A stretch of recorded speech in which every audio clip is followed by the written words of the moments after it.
Hello guys, अस्सलाम वालेकुम। मैं हाजिर हूँ एक दफा फिर गोल्ड के वीकली एनालिसिस के साथ। इस वीक एनएफपी है, यानी कि एक मंथ क्लोज हो रहा है, क्वार्टर क्लोज हो रहा है। नए मंथ के पहले जुमे वाले दिन एनएफपी होगी, जो कि बहुत ज्यादा इंपॉर्टेंट है क्योंकि रिसेशन दोबारा जन्म ले रहा है अमेरिका में और पूरी दुनिया में, क्योंकि स्टेट ऑफ हुर्मुज बंद है और डोनाल्ड ट्रंप का सारा फोकस इस टाइम स्टेट ऑफ हुर्मुज ओपन करवाने पे है। आपको पता ही है, फिलीपीन और ऑस्ट्रेलिया के अंदर इस टाइम एहतजाज चल रहे हैं। पेट्रोल कंट्रीज में कोई नहीं है। इसके अलावा काफी ज्यादा कंट्रीज के अंदर इस टाइम डोमेस्टिक फ्लाइट्स बंद हो चुकी हैं और आने वाले कुछ दिनों में इंटरनेशनल फ्लाइट्स भी बंद हो सकती हैं। इनके अंदर वियतनाम है, फिलीपीन है, ऑस्ट्रेलिया है, न्यूजीलैंड है। इसके अलावा सिंगापुर और बाकी कुछ कंट्रीज जो अपनी ऑयल को पैदा नहीं करती बल्कि 100% इंपोर्ट ही करती हैं ऑयल, उन कंट्रीज में सबसे ज्यादा ऑयल की किल्लत हो रही है। और पाकिस्तान में तो ऑयल की प्राइसेस और भी बढ़ चुकी हैं पहले से ही। और आने वाले दिनों में इंडिया, बांग्लादेश, श्रीलंका और बाकी कुछ और कंट्रीज, स्पेशली यूरोपियन कंट्रीज, बड़ी तेजी से मुतासर हो सकती हैं।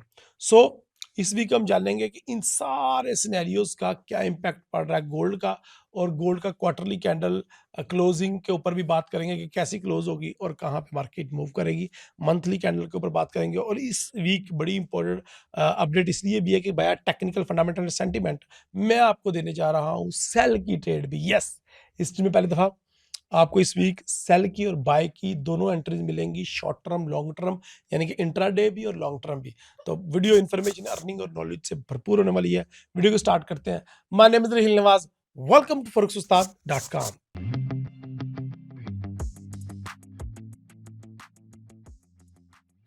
और हम सबसे पहले चलते हैं प्रोफेसर इरफान फानी साहब की तरफ और जानते हैं क्या है उनके पटारे में रिसेशन से रिलेटेड बातें और जंग के बारे में खबरें। जी इरफान साहब। क्या गोल्ड प्राइसेस आने वाले हफ्ते में $4,105 लेवल तक ड्रॉप होंगी या बुलिश रास्तों का इंतखाब करेंगी? आइए forex-ustad.com के साथ गोल्ड वीकली एनालिसिस डिकोड करते हैं। अमेरिका, इसराइल और ईरान वॉर स्टिल ऑन है। आबनाए हरमुज मुकम्मल तौर पर बंद है। दुनिया एनर्जी क्राइसिस की तरफ बढ़ चुकी है। Philippine, Taiwan, Japan, Pakistan, Hindustan और बांग्लादेश जैसे ममालिक में तेल के रिजर्व जखायर खत्म होना शुरू हो गए हैं। यूरोप में एनर्जी क्राइसिस ने सर उठा लिया है। इन्फ्लेशनरी प्रेशर की बुनियाद पर दुनिया का इंटरेस्ट रेट बयानिया हाइक की तरफ बढ़ रहा है। United state of America economy 2.4% से 2.7% इन्फ्लेशन की तरफ बढ़ जाएगी। 5 साल के इन्फ्लेशन एक्सपेक्टेशन 3.3% और 1 साल के इन्फ्लेशन एक्सपेक्टेशन 3.8% तक इंक्रीज हुए हैं। बॉन्ड मार्केट में मसाइल नोट किए गए हैं। United state of America 10 year yield $4.431 तक पहुंच गया है और आने वाले दिनों में 10 ईयर यील्ड $4.5 तक पहुंच जाएगा। इन्फ्लेशनरी प्रेशर और लिक्विडिटी क्रंच की बुनियाद पर DXY $100 के पास तिजारत कर रहा है और आने वाले दिनों में DXY $101 और $102 तक पहुंच जाएगा। 10 ईयर यील्ड में इजाफा, DXY में इजाफा। गोल्ड प्राइस रेसिप्रोकल इफेक्ट की बुनियाद पर $4,105 लेवल तक ड्रॉप हो सकती हैं। गुज़िश्ता हफ्ते जॉबलेस क्लेम्स 2,10,000 यूनिट्स के आसपास नोट किए गए। आने वाला हफ्ता नॉन फॉर्म पेरोल के अदाद-ओ-शुमार की बुनियाद पर बहुत अहमियत का हामिल होगा। अनएम्प्लॉयमेंट रेट 4.4% तक नोट किया जा रहा है, जबकि आबनाए हरमुज की बंदिश, Iran Israel war, inflationary pressure, interest rate hike बयानिए की बुनियाद पर अनएम्प्लॉयमेंट रेट में इजाफे के इम्कानात मौजूद हैं। हाल फिलहाल के लिए माइनिंग एंड इन्वेंट्री डाटा में कमी नोट नहीं की गई, लेकिन चाइना, काजाकिस्तान, हिंदुस्तान, तुर्की और दुनिया के मुख्तलिफ ममालिक के सेंट्रल बैंक की तरफ से गोल्ड डिमांड में वाज़ेह तौर पर कमी नोट की गई है। रेसिप्रोकल इफेक्ट की बुनियाद पर सोने की कीमतें डाउन रास्तों का इंतखाब करेंगी।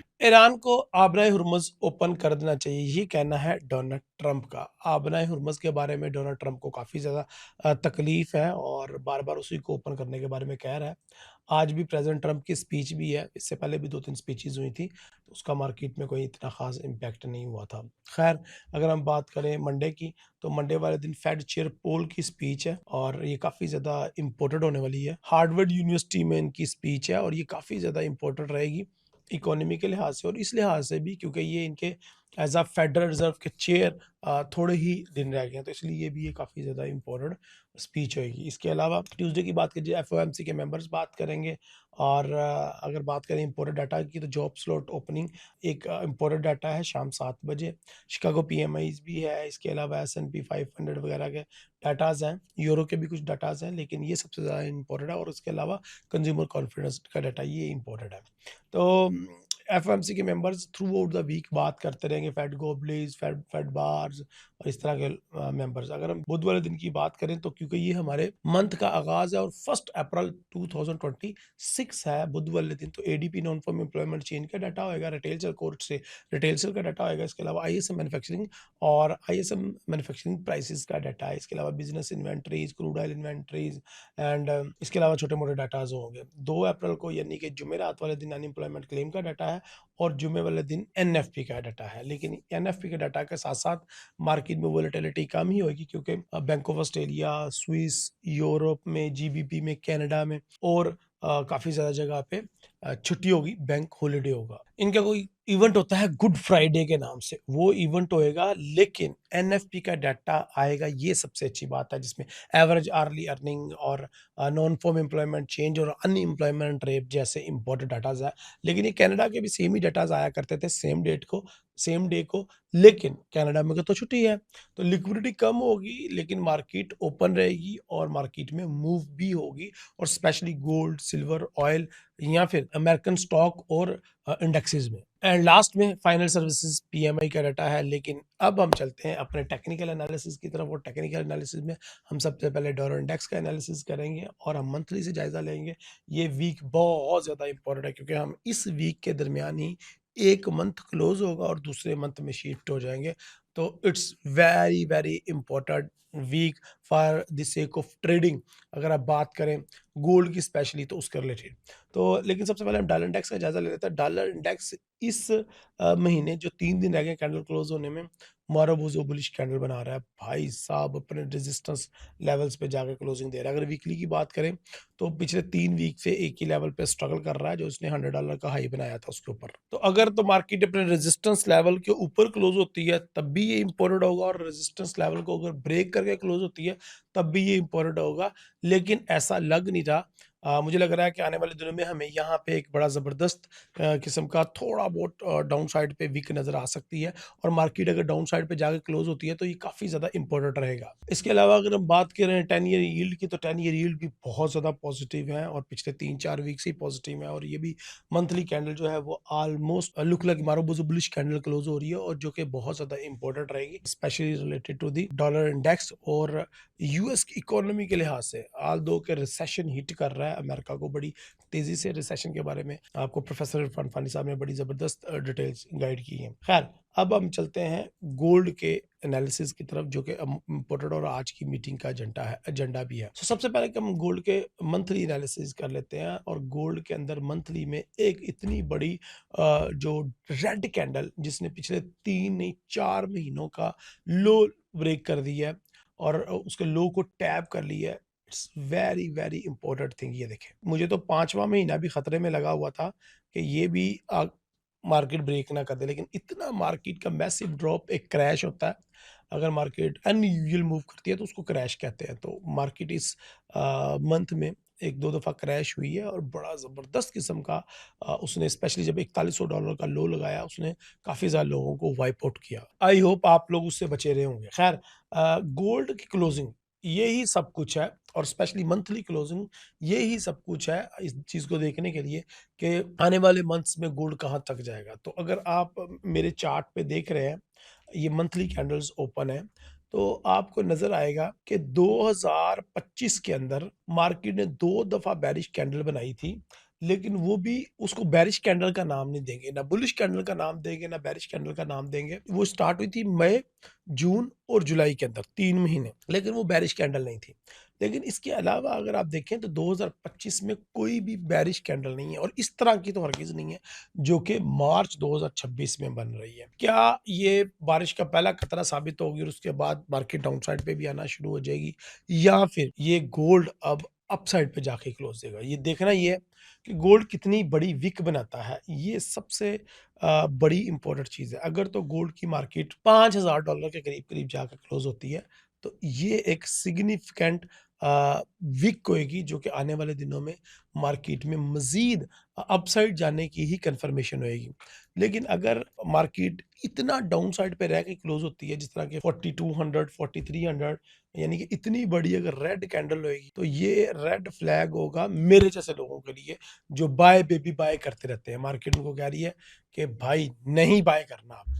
और फिर अप्रैल 2026 में मार्केट जो है वो 3000 के घर में दाखिल हो जाएगी, यानी कि 3900, 3800, 3600 एंड 3500 एंड लास्ट में $3400 का भी लो लगा सकती है, which is very very important and which is our strongest support right now $3400। और अगर आप फेबो लगाएंगे तो फेबो में भी आपको नजर आएगा कि ये वाला एरिया जो है $3400 वाला, यही मार्केट जो है फेबो के असूलों के मुताबिक भी टैप करती हुई नजर आती है। लेकिन मार्केट यहां से रिवर्स हो जाए तो बेहतर है, और यही फंडामेंटल, यही सेंटीमेंट, यही जियोपॉलिटिकल और टेक्निकल की इस टाइम रिक्वायरमेंट है। और मार्केट इधर से रिवर्स हो जाए और उसके लिए क्लोजिंग जो है वो पिछले माह की तरह कम से कम बॉडी के 2 गुना या 1.5 गुना ज्यादा होनी चाहिए वीक। अदरवाइज अगर ये इतनी ज्यादा लंबी वीक नहीं देगा तो हमारे लिए या बायर्स के लिए एज अ टेक्निकल बाय करना बहुत ही मुश्किल हो जाएगा गोल्ड को फॉर द लॉन्ग टर्म। मेरे हिसाब से मार्केट को कम से कम $4800 के ऊपर ऊपर क्लोज होना चाहिए, कम से कम, और मैक्सिमम $5000 के ऊपर क्लोज हो जाए तो बहुत ही अच्छा रहेगा गोल्ड के बायर्स के लिए, वो बने रहेंगे। लेकिन अगर मेरा जो आइडियल क्लोजिंग है वो 5400 के करीब करीब है, यानी कि फुल ही बड़ी डोजी, इतनी बड़ी डोजी, पटियाला पैकेज इतनी मतलब कि बहुत ही बड़ी डोजी, और जो कि 100% कन्फर्मेशन दे देगी। इवन जिस बंदे को नजर भी नहीं आता उसको भी नजर आना शुरू हो जाएगा कि गोल्ड में बाइंग है। लेकिन ये तो आने वाले 2-3 ट्रेडिंग डेज ही बताएंगे। सो मंथली कैंडल कहाँ पे क्लोज होगी यही डिसाइड करेगा पूरा साल मार्केट का, कि मार्केट 2025 की तरह सिर्फ बुलिश में रहती है या नहीं। लेकिन एक चीज सिर्फ जिस तरह के मई जून जुलाई में मार्केट ने हमें ट्रैप किया था, 2025 में भी इस तरह की भी एक्टिविटी यहाँ पे परफॉर्म होती दिख रही है अगले 2-3 महीनों के लिए। अगर जंग के हालात इसी तरह से रहे, अगर जंग नहीं रुकती तो गोल्ड भी फिर अपसाइड पे जाना थोड़ा सा मुश्किल लग रहा है। तो यानी कि गोल्ड के अप जाने के लिए हालात का, बिजनेस हालात का साजगार होना बहुत ज़्यादा ज़रूरी है। जंग की वजह से गोल्ड को इस टाइम कम से कम $8000 के करीब करीब होना चाहिए था, लेकिन फ्लाइट्स और शिप्स के बंद होने की वजह से जो गोल्ड की इंपोर्ट एंड एक्सपोर्ट मुतासर हुई है, और डैश फॉर कैश और लिक्विडिटी क्रंच की वजह से गोल्ड की मार्केट अपसाइड पे नहीं जा पा रही। लेकिन ये गुलेल की तरह काम करेगी, यानी कि जितना हम पीछे खींचते जा रहे हैं मार्केट, जितना पीछे आती जा रही, उतनी स्पीड से, उतनी वेलोसिटी से मार्केट आगे जाएगी और बहुत ज्यादा ऊपर चली जाएगी। अगर वार खत्म नहीं होती तो हो सकता है अगले 1-2 महीने भी मार्केट यहाँ पे ट्रैप कर दे। ये डिटेल से बताना इसलिए जरूरी था कि आपका मार्केट का हर कॉर्नर से आपको समझ आ जाए कि एक्चुअली में मंथली कैंडल किस तरह की क्लोज होगी और किस तरह का रिएक्शन होगा। लास्ट सिनेरियो यही है कि मार्केट डाउन साइड पे आ जाए वापस और यहाँ पे $4000 के करीब करीब क्लोज हो जाए, 4100, 4200, तो फिर उस सूरत में हम वही जो मैंने आपको पहले बता दिया था $3400 तक लो लगता हुआ देख रहे हैं। खैर, पर ये तो क्लोजिंग ही बताएगी और मैं आपको गाइड कर दूंगा अपने व्हाट्सएप चैनल के ऊपर, और लॉन्ग टर्म गोल्ड के ऊपर होल्डिंग करके किस तरह से प्रॉफिट अर्न किया जा सकता है। अथीनियम के अंदर किस तरीके से मैंने एक ही साल के अंदर 10 गुना पैसे बनाए, गोल्ड के अंदर किस तरह मैंने एक ही साल के अंदर 50 गुना पैसे बनाए, ये सब जानने के लिए, बताने के लिए आपको मैं आ रहा हूँ आपके सिटी, आपके फेवरेट कंट्री में, यानी कि मलेशिया, कुआलालंपुर के अंदर। तो Kuala Lumpur, Genting Island, Penang and Langkawi में मेरा मलेशिया में स्टे होएगा अगले 10 दिन, और वहां पे मैं आपसे मीटअप करूंगा। मीटअप में अगर आप मिलना चाह रहे हैं तो नीचे डिस्क्रिप्शन में दिए गए लिंक्स पे क्लिक करके आप मीटअप में रजिस्ट्रेशन कर दें। सिर्फ यहाँ पे नहीं रुकूंगा, इसके अलावा मैं सिंगापुर और श्रीलंका भी आ रहा हूँ। तो आपकी सिटी में, किस कंट्री में है, ज़रा फॉर्म फिल करके बता दें ताकि मैं आपके पास भी ज़रूर चक्कर लगा दूँ और आपसे मिल के आपको स्ट्रैटेजीज़ दिखा पाऊँ, समझा पाऊँ और आपको मोटिवेट कर पाऊँ कि इस मार्केट में, इस फाइनेंशियल मार्केट में किस तरीके से आप कामयाब हो सकते हैं। खैर वीकली कैंडल्स की तरफ बढ़ते हैं। वो जो मैं कह रहा हूँ ना कि मार्केट अपसाइड पे जाके क्लोजिंग देनी चाहिए और क्लोजिंग देगी, तो वो चीज़ हमें वीकली चार्ट में इस दफ़ा इंडिकेट हो गई है। आफ्टर 3 कंसिस्टेंट सेल कैंडल्स, यानी कि इसको 3 ब्लैक क्रोस भी कहा जाता है, उसके बाद मार्केट ने उसकी रिजेक्शन दे दी है। लेकिन अब शायद बहुत देर हो चुकी है। मुझे लग रहा है कि मार्केट को $4000 को एक दफ़ा टैप करना चाहिए according to the weekly chart. But ये जो रिजेक्शन आ गई है, अगर ये वाला वीक इसकी अप्रूवल दे देता है, इस तरह क्लोजिंग कर देता है, तो फिर ये दोबारा से अपसाइड पे जाएगी, डाउनसाइड पे आने के चांसेस नहीं है मार्केट के। तो यहाँ से मार्केट की क्योंकि मार्केट में यहाँ पे एक अच्छा सपोर्ट का एरिया भी मौजूद है, ये देखें। तो मार्केट ने सपोर्ट एरिया को ब्रेक नहीं कर पाई। अगर मैं अपने चार्ट को मैंने कभी क्लीन किया हुआ है, तो अगर मैं अनक्लीन करूँ तो आपको नज़र आएगा कि ये वाली सपोर्ट की बात कर रहा हूँ। क्योंकि अल्हम्दुलिल्लाह सुम्मा अल्हम्दुलिल्लाह अब इतनी प्रैक्टिस हो गई है कि नेक्स्ट चार्ट पे पता चल जाता है कि कहाँ पे सपोर्ट और कहाँ पे रेजिस्टेंस वैल्यू है। तो मैं इस सपोर्ट की बात कर रहा हूँ, मार्केट एग्ज़ैक्टली उस सपोर्ट के ऊपर आके क्लोजिंग दी है और उसकी जो ब्रेकआउट नहीं कर पाई उस सपोर्ट को, बल्कि उसकी रिजेक्शन मिल गई है उसको मार्केट को और यहाँ से मार्केट का अपसाइड पे जाना बनता है। सो क्या मार्केट अब यहाँ से अपसाइड पे जाएगी, ये तो इस वीक की कैंडल डिसाइड करेगी। वीकली कैंडल अगर क्लोजिंग दे देती है $4800 के ऊपर ऊपर नियर टू $5000, तो it's a confirm, it's a morning star pattern in weekly chart pattern and यहाँ से मार्केट फिर अपसाइड पे जाने का सफर आगाज करेगी। और ये गोल्ड की फ्लाइट है, बहुत ज़्यादा करीब है, क्योंकि गोल्ड की एक जो ब्रेक है वो जून जुलाई में भी लगती है, सेकंड क्वार्टर के एंड में। अगर आपने साल 2025 में भी देखा हो, अगर साल 2024 में भी देखा हो और उससे पीछे आप हिस्ट्री देखें, जो मिड का क्वार्टर होता है और उसका स्पेशली एंड जो होता है वो गोल्ड के लिए थोड़ा-सा स्लो होता है और गोल्ड थोड़ा-सा साइडवे मूव करता है। तो ये एक प्रॉब्लम ज़रूर है और आने वाले दिनों में होगा। नेक्स्ट क्वार्टर के लास्ट में ये जो मंथली कैंडल है इसलिए भी इम्पोर्टेंट है कि ये ना सिर्फ वीकली क्लोजिंग हो रही है, मंथली क्लोजिंग हो रही है, बल्कि क्वार्टरली कैंडल की भी क्लोजिंग हो रही है। और क्वार्टरली कैंडल पे भी मैंने आपको बड़े अच्छे तरीके से समझा रखा है कि किस तरीके से इस दफ़ा की क्वार्टरली कैंडल हमारे लिए इम्पोर्टेंट है। गोल्ड के ईयरली फोरकास्ट आपने देख लिए होंगे, अगर नहीं देखे तो प्लीज़ आई के बटन पे प्रेस करके गोल्ड के ईयरली फोरकास्ट आप लाजमी वॉच करें। उसमें मैंने क्वार्टरली कैंडल के बारे में बड़ी ज़बरदस्त और दिलचस्प स्टडी पेश की थी। अब यहाँ पे गोल्ड का क्लोज होना वीकली में डोजी और क्वार्टरली में डोजी, ये खतरनाक है और मार्केट को ये डाउन साइड पे ला सकते हैं। इसीलिए इन दोनों कैंडल्स, इसका कैंडल का कम से कम हाफ से ज्यादा कैंडल को कवर करना जरूरी है। और हाफ से ज्यादा कैंडल कवर कैसे होगी, जब गोल्ड की मार्केट $5000 से ऊपर ऊपर क्लोज होगी और 3 दिन ही रह गए हैं, 2 दिन छुट्टी, यानी कि मार्केट को मंडे और ट्यूसडे वाला दिन ही बमुश्किल मिलेगा और बुध को तो 1 अप्रैल, क्योंकि इस दफा महीना 31 मार्च तो 2026 में कैंडल क्लोज हो रही है। सो ये काफी ज्यादा इंपॉर्टेंट रहेगा, क्वार्टर भी, वीक भी और मंथली कैंडल भी। सो वीकली में हमारे पास रिजेक्शन है और मार्केट को हम बाय ही करेंगे। अगर डेली की बात की जाए तो डेली के अंदर अब हमारे पास मार्केट जो है वो एक जोन में है, जिस जोन का जो एवरेज लो है 4350 और इसका एवरेज हाई 4520 या 50 के करीब करीब है। तो इस जोन को जब तक मार्केट ये एक ट्रायंगल बना ले, जब मार्केट इसको ब्रेकआउट करके कंफर्मेशन दे तो ये अपसाइड पे जाना शुरू हो जाएगी। अगले टारगेट भी आपके सामने है 4800, 5000, 5200, तो ये भी आपके सामने टारगेट्स लिखे हुए हैं और मार्केट उनको बड़े आसानी से टैप करेगी। ये देखिए हमारी जो मेजर रेजिस्टेंस है वो 4200 के करीब करीब ही है। तो वहां पे जाके अगले 3-4 दिन मार्केट का क्लोज होना बहुत ज्यादा इंपॉर्टेंट है। अगर हम आर्ली चार्ट की बात करें तो H6 के अंदर हमें नजर आ रहा है कि मार्केट रिवर्स हो रही है और हायर लो बना रही है। ठीक है, यानी कि लोअर हाई, सॉरी, इसको कहते हैं लोअर हाई, यानी कि मार्केट का अपना लो ब्रेक नहीं कर पा रही और लो से अगला हाई और फिर एक हाई लगाती है और उससे अगला हाई, पिछले लो को ना तो मैच करती है ना ब्रेक करती है। तो ये एक मार्केट के अंदर दलील होती है अपसाइड पे जाने की। तो X6 के अंदर भी अच्छा बाय का पैटर्न बन रहा है। अब आते हैं इस वीक आपने बाय या सेल करना है। लास्ट वीक मैंने 3 दिन सिमेट्रिक ट्रायंगल पे ट्रेड करके बहुत अच्छा प्रॉफिट अर्न करवा के दिया, जो हमारे लाइव स्ट्रीम को ज्वाइन करते हैं और स्पेशली जो दादा उस्ताद के मेंबर हैं उनको बड़ा अच्छा प्रॉफिट बना के दिया हमने कि जैसे ही वो ट्रायंगल ब्रेक होती थी हम बाय कर लेते थे, ट्रायंगल नीचे वाली साइड पे ब्रेक होती थी हम सेल कर लेते थे और हमने बड़ा जबरदस्त प्रॉफिट बनाया। ये तो मैंने ट्रायंगल की मदद से प्रॉफिट बना के आपको लाइव स्ट्रीम के दौरान दिखाया भी था।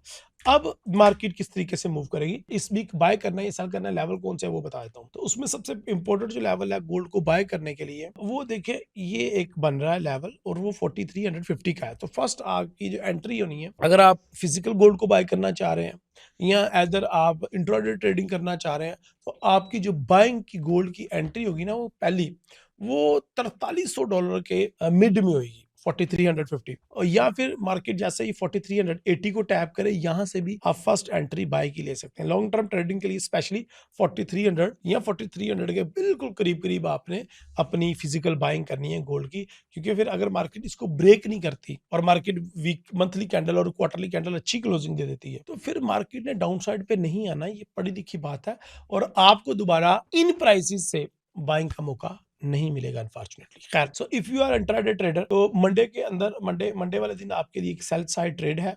मंडे वाले दिन तो आप सेल कर सकते हैं मार्केट को 4550 के दरमियान यहां से, और मार्केट को टारगेट कर सकते हैं दोबारा 4400 और 4380, और फिर उसके बाद 4350। ये एक अच्छा हमारा बाइंग का जोन होगा मंडे को। तो पर मंडे को लेकिन फर्स्ट एंट्री हमारी सेल की, और जैसे ही मार्केट नीचे आए, नीचे से बाइंग करना शुरू कर दो दोबारा, फिर हमने मार्केट को सेल नहीं करना और मार्केट की क्लोजिंग जो है वो बाय में होने देनी है। सो सबसे पहले तो आपका बाइंग लेवल आ गया, सेलिंग लेवल आ गया, और उसके बाद आपका बाइंग लेवल आ गया, और उसके बाद एक और बाइंग लेवल है हमारे पास, वो है 4200 और 4250। ये भी मार्केट लगा सकती है, लेकिन ये अगर लगाएगी तो फिर मार्केट अपनी बुलिश कैंडल क्लोजिंग नहीं दे पाएगी मंथली और क्वार्टरली की। ठीक है, तो ये चक्कर है। सो बाकी इंशाल्लाह मैं आपको दादा उस्ताद के ग्रुप में अगर नहीं है तो मेंबरशिप ज्वाइन कर ले, वहां पे मैं आपको गाइड कर दूंगा।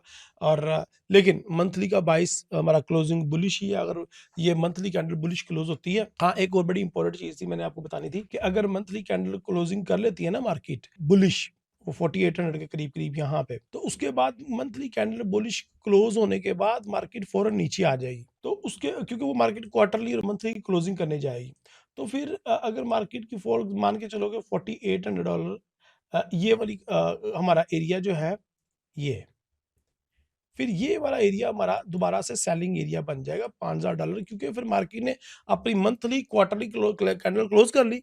अब हम फ्रॉम नेक्स्ट डे यानी कि जुमेरात से हम गोल्ड को दोबारा से सेल करना शुरू कर देंगे और दोबारा से $4800 को या $4600 को टारगेट करेंगे। तो जो मेरी एनालिसिस है वो कहते हैं एक्सट्रीम लो से बाय करो और एक्सट्रीम हाई से सेल करो, और प्रॉफिटेबल ट्रेडर बनो, और लॉस से बचो, रिस्क से बचो, क्योंकि ये जो लेवल है ये हमारा पॉइंट ऑफ लो है और ये हमारा पीओएच है, पॉइंट ऑफ हाई है। तो पॉइंट ऑफ कंट्रोल कहाँ है, यही पॉइंट ऑफ कंट्रोल है हमारा $4500। ठीक है, यानी कि $4000 और $5000 के दरमियान जो है 4500, 4400, ये हमारा पॉइंट ऑफ कंट्रोल है। और ये अब से नहीं है, अगर आप हिस्ट्री देखें तो पहले भी मार्केट इसी एरिया में पॉइंट ऑफ कंट्रोल बना चुकी है और बनाती भी रही है। ये देखें, पहले थोड़े दिनों पहले जब ये मार्केट के क्रैश होने से पहले पॉइंट ऑफ कंट्रोल ये था $5000। मार्केट 5500 का, 54 का, 5300 का हाई लगाती थी और दोबारा नीचे आ जाती थी। लेकिन उसके बाद अब ये जब नीचे आ गई है, अब ये दोबारा मार्केट अपने पॉइंट ऑफ हाई को टैप करेगी। लेकिन अभी जो छोटे टाइम फ्रेम का पॉइंट ऑफ कंट्रोल है वो तो ये है, ये देखें। तो इसलिए मैं कह रहा हूँ कि जब मार्केट अपना एक्सट्रीम हाई लगा लेगी, वहां से हम सेल करेंगे और फिर उसको दोबारा इधर ही टारगेट करेंगे। ठीक है नहीं, क्योंकि मार्केट ने मंथली में फिर नीचे वीक क्रिएट करने के लिए आना है, तो इसलिए सो आई होप आपको ये गोल्ड के वीकली एनालिसिस पसंद आएगा। पसंद आया तो वीडियो को लाइक करो, लाइक्स आपके बड़े कम होते हैं, व्यूज ज्यादा होते हैं, तो ये बड़ी गलत बात है। दूसरी बात ये कि चैनल पे अगर नए हैं, चैनल को सब्सक्राइब करो। हमारे ऑडियंस जो है अप टू 90% हमारे जो व्यूअर है वो सब्सक्राइब नहीं किया होता, तो ये यार ये मेरे लिए बड़ा हेल्पफुल होएगा चैनल को ग्रो करने के लिए, और मुझे मोटिवेट करेगा नया यूजफुल कंटेंट आपके लिए क्रिएट करने के लिए। तो चैनल का सब्सक्राइब का बटन दबा के बेल आइकन लाजमी दिखाएं, बिकॉज हमारा चैनल जो है फेंटेक से रिलेटेड है। ऐसी इन्फॉर्मेशन आपको पास ऑन करते हैं हम जो कि आपको फाइनेंशियली डिसीजन लेने में हेल्प करती है। तो इसलिए आपको अप टू डेट इन्फॉर्मेशन मिलना लाजमी है, तो इसलिए बेल आइकन क्लिक करें और कमेंट में अपनी राय का इजहार करें। अगली वीडियो तक के लिए चलते हैं। अल्लाह हाफिज, अस्सलाम वालेकुम।